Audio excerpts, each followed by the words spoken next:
Hello, this is Dr. Oz. In this video, I would like to talk about another application of integer programming, integer linear programming. So this is called fixed cost problem. Let's dive into it. So if you look at this fixed cost problem, basically you have a setup cost, which is a fixed cost, and then you have variable cost, which is directly related to the quantity that you produce. All right. So let's take a look at here a problem or example, RMC Inc. And this company has 3 different types of raw materials, and they produce 3 different products. So their raw materials are A, fuel additive, A, solvent base, and carpet cleaning fluid. And their decision variables in this case, which is quantity produced, is FSC, which is fuel additive produced in tons, and tons of solvent base produced, and carpet cleaning fluid produced. So those are the decision variables.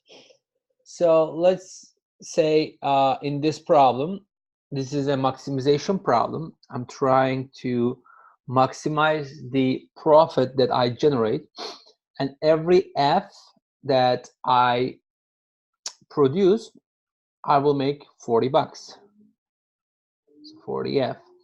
Every S that I produce, I will make $30, 30S. And every C that I produce, I will make 50 bucks, so 50C. Subject to constraints.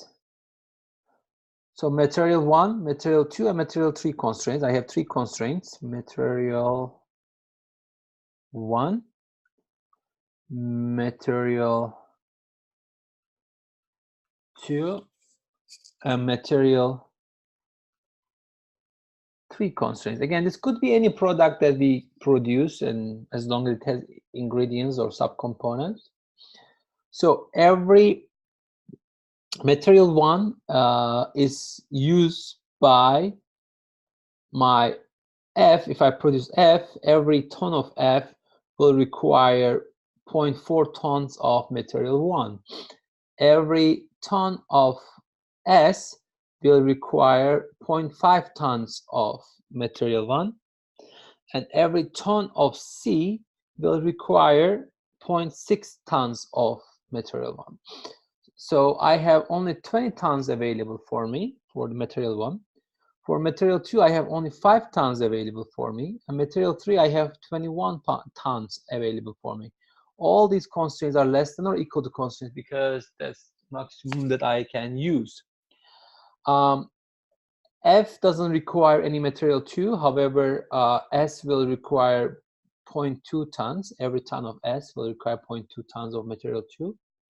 Every ton of C will require 0.1 ton of material 2.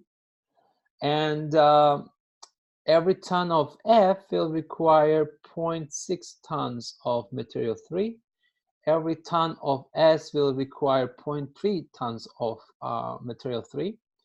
And every ton of C will require 0.3 tons of material 3. And all my values here, F, S, and C, are greater than or equal to constraints. So non-negativity constraints. The way this model is now, my objective is linear function. My constraints are linear functions as well. And my decision variables are non-negative, so they're still linear. So there's nothing to do with, so far, integer programming. So what I would like to do is, I would like to introduce my integer variables. Suppose that the RMC company has some setup cost data available, and also they have the maximum quantity production, the maximum production quantity.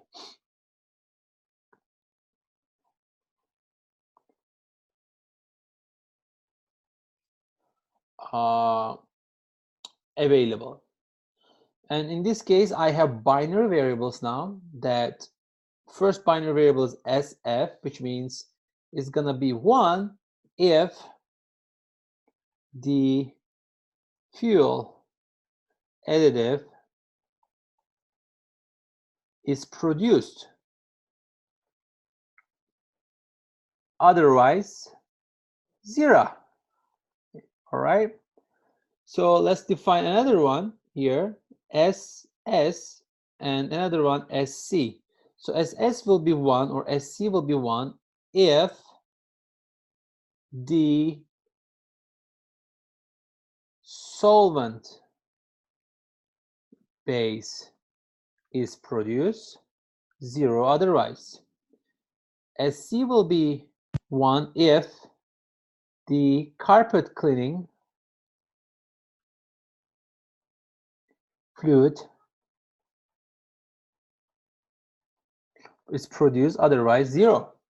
So now I will have binary decision variables, and assume that if I decide to do SF, which is fuel additive, I need to spend $200 fixed cost.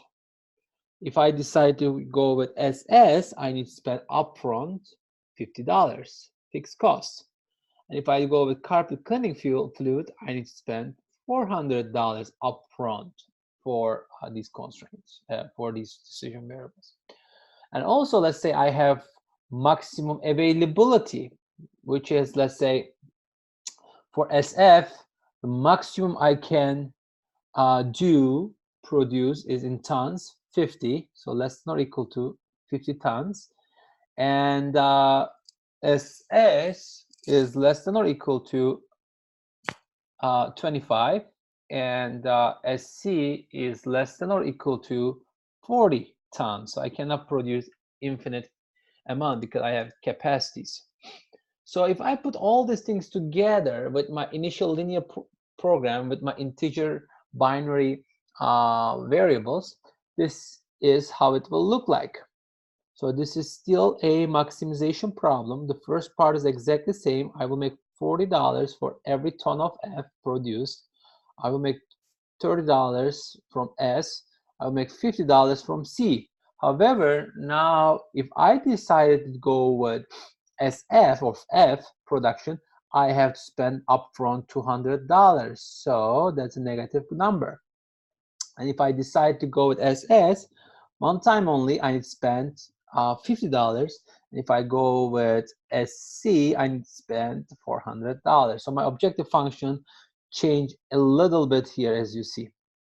All right, so let's take a look at the constraints. What happened here? My first 3 constraints are exactly the same. Every pound of F will require 0.4 tons of material 1, and 0.5 tons of material 1 will be required by every ton of S produced.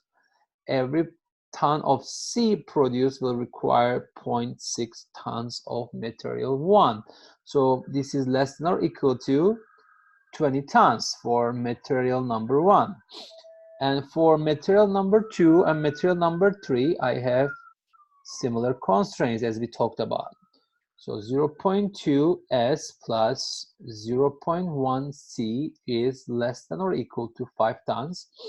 0.6 F plus 0.3 S plus 0.3 C, it should be less than or equal to 21 tons. So, but now I have something different to consider. So now I can only produce F or S or C only if I decide to produce those. So I will define new decision. We define new decision variables, which is SS, SF, SS, and SC, and I will multiply these values with the capacity. So even if I spend money to open SF, which I spent $200, I can only produce up to 50 tons. For SS, if I decide to do it, 25 tons, and if I go with SC, I can spend 40 tons. So now my decision variables are gonna be constrained like this: F, S, and C is gonna be greater than or equal to 0, non-negativity constraints. And also I have SF, SS, and SC has to be 0 or 1 binary variables. So now I introduce again these 3 setup costs and the capacity constraints, and I introduce these binary variables. These are kind of like switch on and off kind of question or model component. So next video, I would like to solve this problem using Excel solver. Until next video, enjoy business analytics.